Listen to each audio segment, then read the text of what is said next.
Buenas noches, Dios les bendiga. A mí me encantaría comenzar con el capítulo 7, porque hemos tenido mucha historia, pero todavía nos faltan 2 sesiones del capítulo 6, y yo vine preparado para terminar el capítulo 6, por eso vamos entonces de nuevo a leer los versículos que van desde el 24 hasta el final, para ir acomodando ya el final de la historia, del aspecto histórico del libro de Daniel, y comenzar a cerrar este capítulo. A partir del versículo 24 fue la parte en la que nos quedamos la semana pasada. Y dio orden el rey, y fueron traídos aquellos hombres que habían acusado a Daniel, y fueron echados en el foso de los leones, ellos, sus hijos y sus mujeres. Y aún no habían llegado al fondo del foso cuando los leones se apoderaron de ellos y quebraron todos sus huesos. Versículo 25. Entonces el rey Darío escribió a todos los pueblos, naciones y lenguas que habitan en toda la tierra: paz os sea multiplicada. De parte mía es puesta esta ordenanza, que en todo el dominio de mi reino todos teman y tiemblen ante la presencia del Dios de Daniel, porque Él es el Dios viviente y permanece por todos los siglos, y su reino no será jamás destruido, y su dominio permanecerá hasta el fin. Él salva y libra y hace señales y maravillas en los cielos y en la tierra. Él ha librado a Daniel del poder de los leones. Versículo 28. Y este Daniel prosperó desde el reino de Darío, durante el reino de Darío y durante el reinado de Ciro el persa. Amén. Ahora sí, formalmente llegamos a la parte final, aun cuando les decía que nos queda un tratamiento más de este capítulo 6, a pesar de que hoy vamos a tratar de llegar hasta hacer un resumen de este capítulo, pero nos falta la parte profética de este capítulo, porque ustedes saben que Daniel no solamente tiene, aun cuando nos habla de la parte de este legado histórico, no nos habla exclusivamente de la parte histórica, sino que también tiene que verse desde el punto de vista profético, y eso nos falta, que es la parte final de lo que están estudiando el libro de nosotros, el libro de Maús. Van a ver que hay todo un capítulo acerca de la parte profética. El capítulo 7 lo vamos a dividir en algunas secciones. Yo voy a hacer una introducción del capítulo 7 bastante larga. La introducción probablemente me lleve un par de secciones, porque el capítulo 7 tiene, el pastor don Manuel Medina comenzó a leerlo, y si ustedes comienzan a trabajar el capítulo 7, no se pueden parar, hay que leerlo entero, no hay manera de ustedes decir, bueno, voy a leer desde aquí hasta acá, sino que hay que verlo desde el punto de vista global y después seccionarlo para estudiarlo. Entonces, como esto nos va a tomar un poco de tiempo, muy probablemente hagamos una introducción seccionada también del capítulo, de la introducción del capítulo 7, viendo aspectos históricos y detalles propios de este libro que hay que saber antes de comenzar a estudiar, y posteriormente entonces vamos a estudiarlo. Pero el estudio, yo puse una parte en los hombros de mi hermano José, que él tiene mucho estudio acerca de eso. Entonces, después que José termine en la primera y segunda parte del estudio de este capítulo 7, yo voy también a hacer unos aportes con relación a las 2 grandes partes de este capítulo 7. Pero como les decía, ahora vamos a trabajar el capítulo 6, ya esta parte que hemos leído, la parte final. Y recuerden que terminamos diciendo que el rey se había alegrado mucho. Eso fue lo último que dijimos, porque Daniel se había salvado. Pero no hablamos de la otra parte, de qué había hecho con lo que acabamos de leer, con los que acusaron a Daniel. Y esto lo vamos a ver en esta noche. Hay algunos temas muy interesantes aquí, a pesar de que es la parte final y que solamente de leerla ya sabemos que es buenísimo. O sea que ya por haberla leído ya sabemos sustancialmente de qué es lo que estamos hablando. Pero también hay algunos detalles que yo entiendo que son muy importantes, sobre todo para nosotros los cristianos de hoy, de esta parte final. Así que vamos a ver el desenlace de esta parte. Adelante. Bueno, como parte final, vamos a ver la respuesta del rey, las dos respuestas del rey. El rey tiene dos respuestas individuales. Hay una respuesta que es para Daniel, y eso la leímos el pasado miércoles. Y la respuesta para Daniel es que él se alegró en su corazón. Dice el versículo 23, entonces se alegró el rey en gran manera a causa de él, y mandó sacar a Daniel del foso. Y fue Daniel sacado del foso, eso fue lo último que vimos. No sabemos exactamente si Daniel caminó cuesta arriba.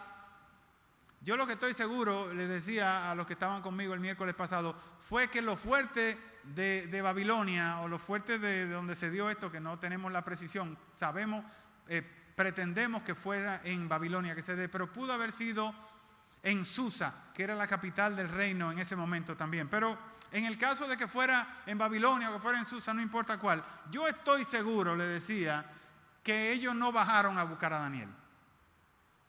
Ellos lo más que pudieron haber hecho es tenderle una soga, algún artilugio, para rescatar a Daniel y subirlo, porque Daniel es un señor de 80 y pico de años. Y algunos escritores dicen que probablemente desde arriba se bajó una especie de canasta para que Daniel entrara en la canasta, entonces ellos levantarlo. Porque recuerden que le habíamos dicho que esos fosos se caracterizan porque tienen una entrada lateral, pero también tienen un visor desde arriba abierto para que la gente pudiera deleitarse mirando a los leones comer. Bueno, el hecho es que se alegró mucho, sacaron a Daniel y Daniel no tenía ningún rasguño. Ahí quedamos la parte anterior. Ahora vamos a ver la segunda parte de la respuesta del rey. ¿Cuál es esa segunda parte de la respuesta del rey? Bueno, lo que hemos leído. Versículo 24.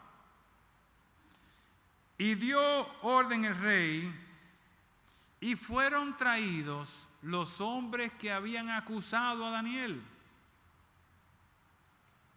Es interesante que veamos acá que no dijo que fueron traídos los sabios,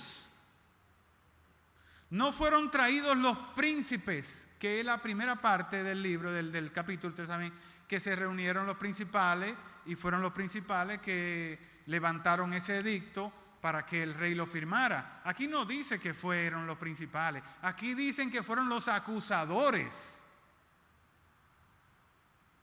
Lo que nos quiere decir que fue un grupo reducido de esas personas y que fueron con los que el rey tenía algún problema de corte personal.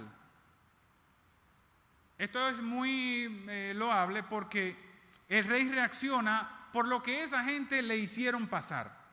Y ustedes pueden llegar a pensar, oye, pero es injusto, porque aquí dice que no solamente fueron llamados ellos, los que acusaron a Daniel, sino que también fueron llamados sus mujeres y sus hijos. Entonces ustedes pueden decir, se le pasó la mano a Darío.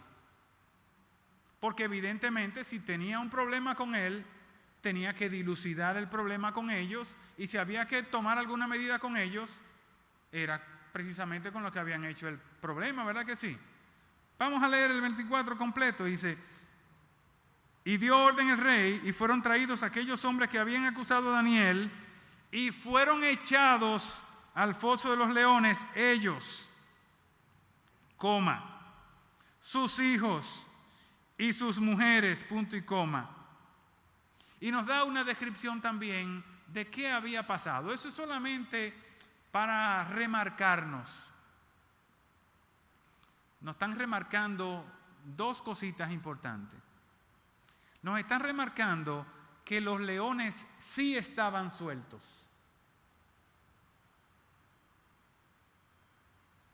¿Estamos claros? Con esta narración, él nos dice en la última parte que todavía no habían llegado al fondo del foso, estaban bajando por la rampa. No habían llegado al fondo cuando ya los leones se habían apoderado de ellos. Esto nos dice primero, como les decía hace un ratito, que los leones estaban sueltos, que no es que los leones se habían quedado en una parte de la jaula o del foso y estaban confinados a esa parte, sino que ellos andaban por ahí. Y segundo, que tenían tanta hambre que aún poniendo a varias personas, porque imagínense el caso de que fuese un acusado, aquí habla en plural, pero imaginémonos el caso de que fueran dos acusados, de que los que habían acusado, dice aquí, los que habían acusado a Daniel, imagínense que fue en el caso hipotético mínimo, fueran dos. Si fueran dos, lo menos que son 8. Porque eran ellos dos, sus 2 mujeres, y cada uno tenía que tener al menos 2 hijos. No había control de natalidad, pero al menos 2 hijos. O sea que por lo menos debieron haber sido 8 personas. Y no habían llegado al fondo cuando ya esos 8 estaban sin huesos. O sin huesos sanos, porque solamente dice que les quebraron los huesos. Pero dice, les quebraron todos los huesos. O sea, eran muchos leones y estaban muy hambrientos. Esa es la idea que nos quiere dar el escritor de Daniel en este punto. Que los leones andaban por ahí, no era que los leones estaban sentados esperando, o que los leones no tenían dientes, como dice Vernon McGee, o que los leones no tenían hambre. Se cumplían las 3 cosas. Los leones estaban sueltos, estaban hambrientos y los leones estaban con todo su potencial de ser leones. O sea que lo que pasó con Daniel entra dentro de la categoría de los milagros. Un milagro es algo que desde el punto de vista normal, funcional, no podemos explicarlo. Entonces no se puede explicar por qué Daniel sobrevive cuando hay leones, son muchos, tienen dientes, están hambrientos y están en el mismo lugar que él. Adelante. ¿Qué motivó, o qué podemos decir que motivó al rey para que él tomara esta segunda parte de sus decisiones? Primero, de cuando Nabucodonosor, ustedes se acuerdan que perdió el sueño y que esa pérdida del sueño, porque no recordaban el sueño en el capítulo 2, lo había turbado tanto que se puso irascible, que se puso, búsquenmelo para yo matarlo a todo. Es más, vamos a decir más adelante que él dijo que si no le averiguaran el sueño, ¿ustedes recuerdan la expresión que usó? ¿Alguien lo recuerda? La casa de esas personas, ¿qué iba a hacer? Iban a ser convertidas en muladares, o sea, que lo iban a arrasar, y tú el que estuviera dentro se iba. Porque había perdido el sueño te crea una condición especial, y esa condición especial es de que te altera los nervios. Entonces, muy probablemente Darío, porque no había dormido, tenía los nervios alterados. Y él pasa de una situación de... Ay, se me olvidó la palabra, pero la tenía hasta ensayada. Tenía una de ansiedad. Él pasa de una situación de ansiedad por saber, recuérdense que se levantó aún antes de que el sol saliera para llegarse al foso. Estaba ansioso, estaba descarnado. Y pasa de esa situación a una situación de euforia, cuando él ve que Daniel está vivo y que lo sacan, y se puso eufórico. Pero inmediatamente él recuerda todo lo que esa gente le hizo pasar. Él pasa a una situación de disforia. Él recuerda todo lo que él ha sufrido por este incidente, porque él se sabe culpable también del incidente, porque no hay otra gente a quien echarle la culpa. Porque ¿quién fue que metió a Daniel en el pozo? No fueron ellos, fue el rey con su edicto que lo metió. O sea, fue el rey que metió en problemas a Daniel. El rey también pasa por una situación especial, y es la situación de la estafa. No hay una situación, bueno, sí, hay algunas otras que son más malas que esta, pero una situación que uno lo pone de cabezas emocionalmente, es cuando usted sabe que a usted lo engañaron como un niño. Cuando usted cree, en buen dominicano, que usted está comiendo con su dama, porque para hacer una estafa tienen que darse dos elementos. El primer elemento de la estafa es que usted sabe que en ese trato de la estafa usted va de robo. Si usted no va de robo, no hay estafa. Si a usted le venden, como le vendieron a alguien que conozco, un anillito, no se rían, que si se ríen es porque ya pasaron por eso. Le venden un anillito o una cadenita a la que no le ponen la mano, se la venden en algo ahí para no ponerle la mano. Y el anillito o la cadenita se ve doradito así, oro perfecto. Y le dicen, necesito 100 pesos por eso. Usted lo va a dar porque usted sabe que está comiendo con su dama.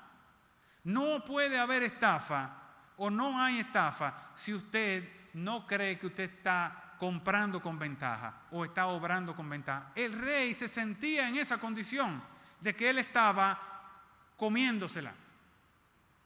Él estaba por encima de las circunstancias y a él era que tenía que ponerlo como Dios. Entonces cuando él recapacita, él se siente, pero a mí me engañan. Esta gente sabe más que yo. Y eso era una situación sumamente irritante para el rey. El rey tenía que ganarse esa condición especial de ser seguido. Y esa condición se ganaba solamente de dos formas. O tenía que ganarse teniendo dos capacidades. O usted era un excelente guerrero, o usted era un excelente general. O sea, o peleaba muy bien, o usted era un león en lo táctico. Y al rey le habían herido el amor propio, porque lo habían hecho pasar por estafado en estas circunstancias.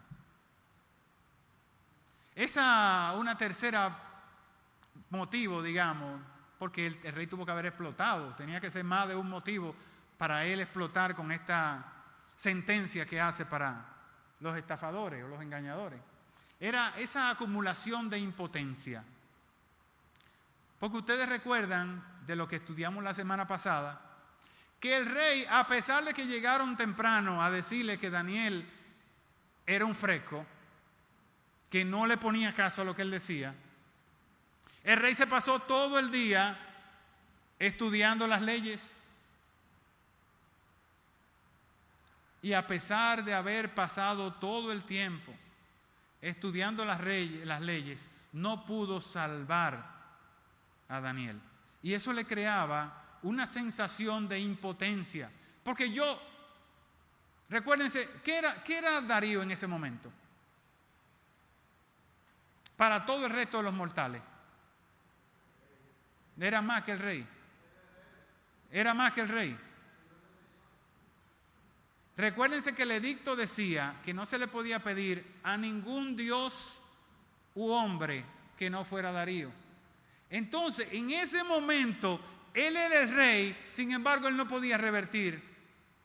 Y eso le creaba una sensación de impotencia al rey que lo llevó a estos extremos. ¿Qué más?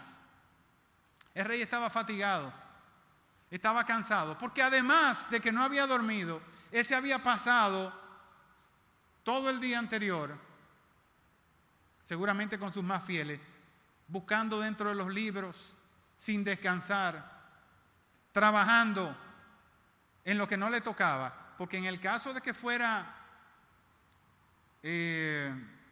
los diferentes personajes que hemos estudiado que podría ser Darío en este punto, ustedes recuerdan que podía ser el mismo hijo de los diferentes. En el caso mío yo me quedo con Gobrías, pero pudo ser Goboru, pudo ser el mismo Ciro, pudo ser, hay 5 personajes que durante la historia se ha trabajado que debía ser este otro, pero en ninguno de los casos, ninguno de los que señala, era una persona de leyes, era una persona de estudios. En cualquier caso, era una persona de guerra o una persona de ingeniería. No era una persona que tenía conocimientos, muchos vastos conocimientos acerca de las leyes. Y por eso él pasó prácticamente todo el día, aun cuando se sabía que un edicto en Media y en Persia no podía ser abrogado. Y finalmente, ese desajuste, ese paso de la ansiedad a la euforia, a la disforia, explotó con la mente de Darío. Entonces Darío hace llamar a estos hombres. Adelante, mi hermano. Hay unos aspectos que me gustaría tocar acá antes de hablar de estos hombres. Dice, nadie tuvo que pedirle a Darío que hiciera esto. Él estaba listo y dispuesto para traer justicia a aquellos que conspiraron en contra de Daniel, y también sus hijos y también sus mujeres. Esto obviamente era severo. Ustedes pueden decir, esto llega hasta la injusticia. Porque en nuestro estado de cosas, lo que vemos como justicia en este momento, yo no soy culpable de los errores de mis abuelos, por ejemplo. No es que estoy defendiendo a Ramfis Trujillo, el candidato, ni nada de eso, pero yo no soy culpable de los errores de mi abuelo. Nadie me puede inculpar de los errores de mi papá. Así como tampoco soy culpable en un altísimo porcentaje de algún error que cometa uno de mis hijos. Ellos tienen que pagar por ello. Hay un antiguo escritor, Amiano Marcelino, escritor griego que fue a Siria, que visitó Siria, y él dice, hablando acerca de los persas, las leyes entre ellos son formidables.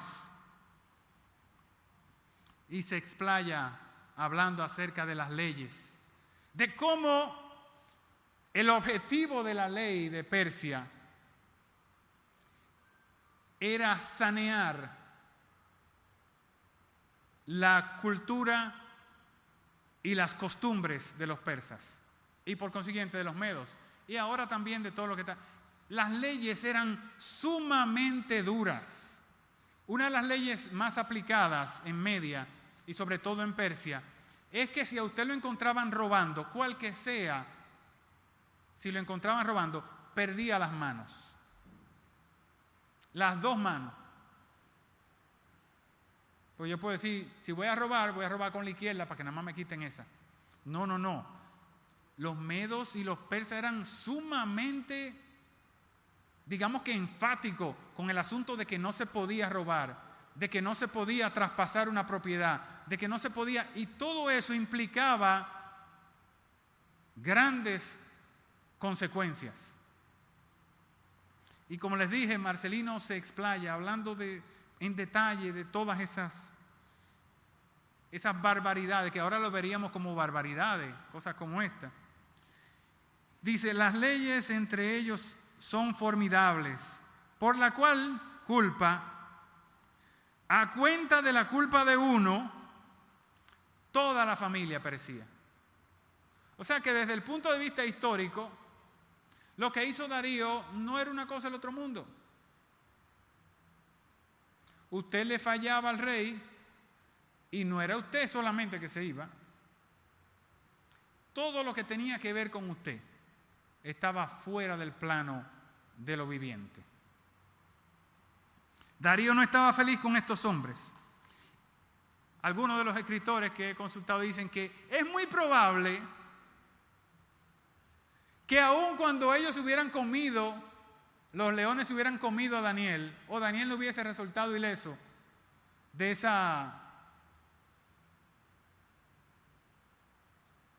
Darío podría estar tan incómodo con ellos que también lo hiciera pasar por el foso de los leones a cada uno de ellos.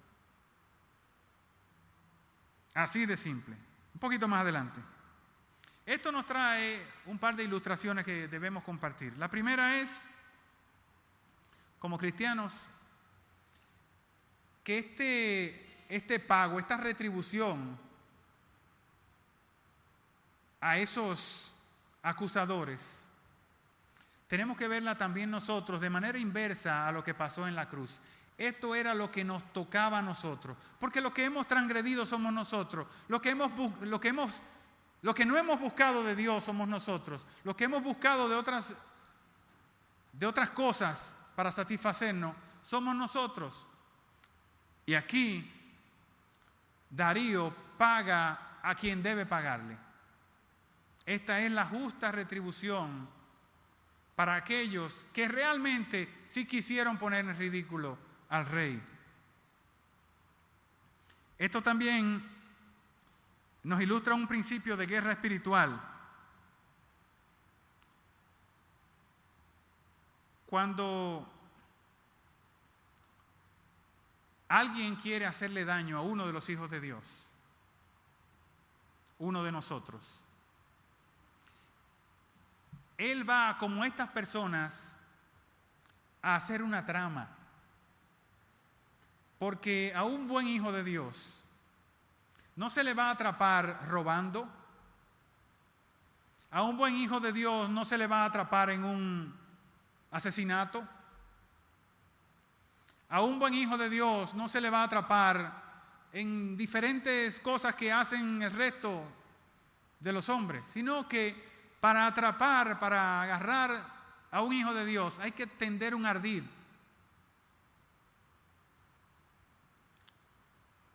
Como hicieron esta gente. Y la palabra dice que en el foso que ellos caben para tratar de hacer caer a uno de los hijos de Dios, ahí caerán ellos. Y esto fue lo que pasó. Esto es para nosotros lo que está diciendo. Esto que pasó es precisamente para nosotros. Yo quiero que leamos y que subrayemos, si es posible, el Salmo 7 y los versículos que van del 14 hasta el 16. Yo lo escribí aquí por si acaso no me daba tiempo para, como efectivamente ya casi no tengo tiempo. Salmo 7 del 14 al 16. Está chiquitico ahí, pero a lo mejor lo puedan leer también los que no pueden buscarlo. Dice: he aquí, el impío concibió maldad, se preñó de iniquidad y dio a luz engaño. Voy a comentar esto. Una persona que no conoce a Dios le molesta a aquel que camina al lado de Dios. Eso es un principio bíblico normal. A todos los que no andan con Dios les molesta que el otro esté hablando de Dios y que siempre esté buscando a Dios y que siempre esté con la cabeza en Dios. Eso hace que ellos, por algún motivo, y sobre todo en algunas circunstancias, eso no pasa lógicamente en la casa o con los amigos, pero en los lugares de trabajo, en los lugares de estudio, el cristiano molesta. El hombre de Dios se incomoda. La mujer de Dios, eso es lo más necio, lo más complicado que hay. Para los que no son, para las otras mujeres que no son de Dios. O sea, no hay una cosa que irrite más a las mujeres que no son de Dios que estar al lado de una mujer piadosa. Entonces, de alguna manera se trama. Dice que los que no son así se preñan. Dice acá, se preñan de iniquidad. Y como consecuencia de esa preñez, dan a luz el engaño. Pozo ha cavado, dice el versículo 15, y lo ha ahondado, lo ha hecho más hondo, pero en el hoyo que él hizo, él caerá. Su iniquidad volverá sobre su cabeza, y su agravio volverá sobre su propia coronilla. Eso es lo que dice el Salmo y eso es realmente lo que pasa. Esto es lección para nosotros. Ok, yo les había comentado ya que el rey, más adelante, que el rey no incluye a todos los sabios, sino que él selecciona, hace una selección de aquellos que habían acusado. Incluye toda la familia de los acusadores. Y quiero que le pongan un ojo especial a la condición de los leones. Luego de esto, Darío promulga un edicto universal, un edicto de alcance universal. ¿Qué dice el edicto? Versículo 25. Entonces el rey Darío escribió a todos los pueblos, dice, todos los pueblos, naciones y lenguas que habían en toda la tierra. Darío tiene uno de los imperios, si no el imperio más grande hasta ese momento en el mundo. A Darío solo le falta, de la tierra conocida, solo le falta el norte de Europa, que eso era monte y culebra en ese momento. Y solo le falta los chinos, que están separados del mundo conocido. Y solo se conoce la parte norte de África, porque del desierto de Sahara para abajo nadie puede entrar. Ahí los que viven no tienen categoría de hombre. Digo, tampoco los que vivían en el norte de Europa entraban dentro de la categoría de hombres. Recuérdense que siglos más adelante, esa gente se conoce como los bárbaros. Era una gente que no tenían leyes, que no tenían nada, que eran bárbaros, que eran salvajes, pero salvajes en extremo, con unas leyes extrañas, que comían gente, que se mataban por cualquier cosa. Es una gente que son unos bárbaros. Esa era la única forma de decirlo. Esa gente son unos bárbaros. Sin embargo, de todo el mundo conocido, que la gran mayoría del mundo conocido era imperio de él, él hace un edicto y le dice lo que acabamos de leer a continuación, lo que leímos a continuación. Paz os sea multiplicado. ¿Ustedes recuerdan esto de Nabucodonosor en el capítulo 2 y en el capítulo 4? Paz os sean multiplicadas. Un poquito más adelante.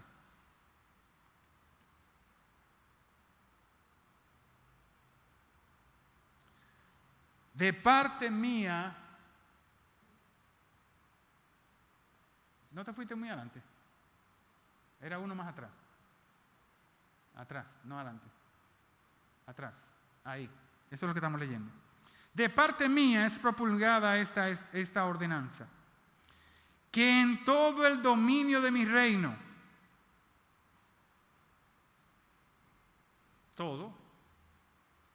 en todo el dominio de mi reino, no quedaba nada que no fuera del imperio medo-persa, no quedaba nada de lo que se conocía que no fuera del imperio medo-persa.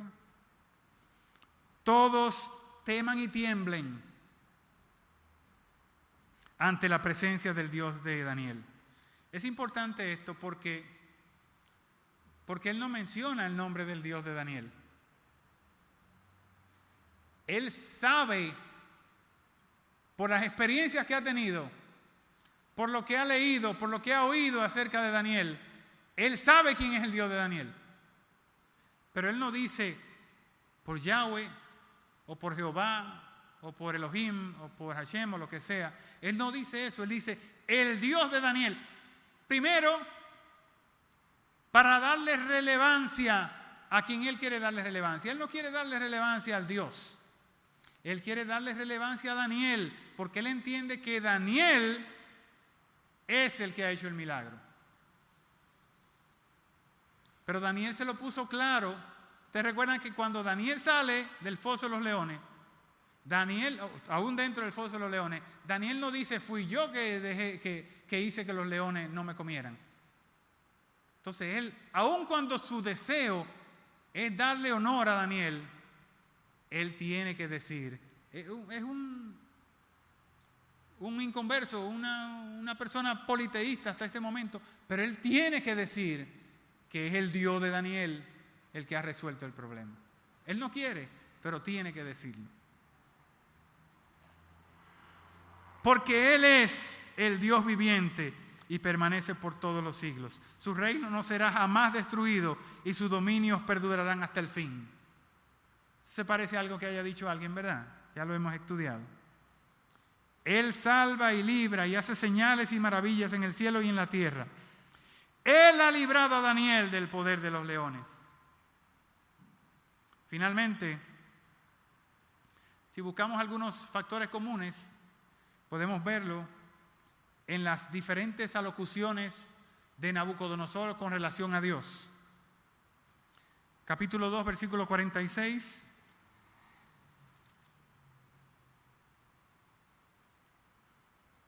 Entonces el rey Nabucodonosor se postró sobre su rostro y se humilló ante Daniel y mandó que le ofrecieran presentes de incienso. El rey habló a Daniel y dijo: ciertamente el Dios vuestro es Dios de dioses y Señor de señores, y el que revela los misterios, pues pudiste revelar este misterio. Daniel capítulo 3, versículo 28.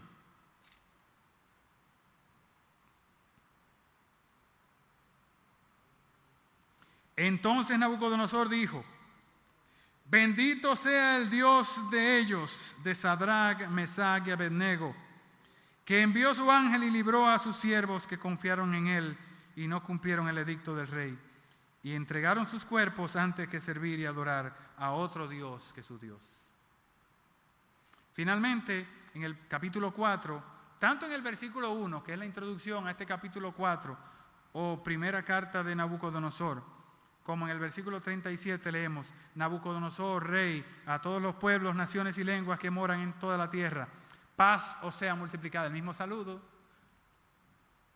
Conviene que yo declare las señales y milagros que el Dios Altísimo ha hecho conmigo. En el versículo 37 y sus siguientes dice: ahora yo, Nabucodonosor, alabo, engrandezco y glorifico al Rey del cielo, porque todas sus obras son verdaderas y sus caminos justos, y Él puede humillar a los que andan en soberbia. Esta lección de lo que hemos leído, de lo que nos han dicho los reyes. Por eso hago la comparación, porque esto no lo dijo cualquier persona. Esto es el escrito de Nabucodonosor y el escrito de Darío. Cuando permanecemos firmes en nuestras convicciones piadosas y honramos a Dios, aun cuando nos cueste algo, y a veces la vida, como es estas tres situaciones que hemos visto: la situación de Daniel inicialmente, la situación de Sadrach, Mesach y Abednego, y finalmente otra vez la situación de Daniel. Aun cuando nos cueste algo, otros verán el testimonio y quedarán impresionados, y esos otros probablemente sean reyes y personas de eminencia. En resumen, si podemos hacer un resumen de este capítulo 6, miren qué fácil lo hacemos. Daniel fue preferido del rey inicialmente. Conspiraron en su contra, pero él siguió orando. Fue perseguido, pero aún en medio de la persecución, él siguió alabando. Finalmente el rey tuvo que decir: tú sirves continuamente a ese Dios. Tú no te paras ni porque yo dé un edicto de 30 días, ni porque otro Dios venga y dé un edicto. Tú no te paras. Tú continuamente sirves a tu Dios. Finalmente, por la mano de Dios, él fue protegido, fue preservado y delante de todos los hombres fue prosperado. No hay mucho tiempo, pero si alguien tiene alguna pregunta para cerrar este capítulo 6, históricamente, es el momento de que la hagamos. Si no, la próxima semana estaremos viendo este mismo capítulo, ya la parte final, si quieren leerlo, estudiarlo, el librito de Emaús que hemos estado estudiando. El último capítulo tiene una revisión extensa de este capítulo 6 con relación al aspecto profético de este capítulo. ¿Alguna pregunta? ¿Comentario? Dios les bendiga.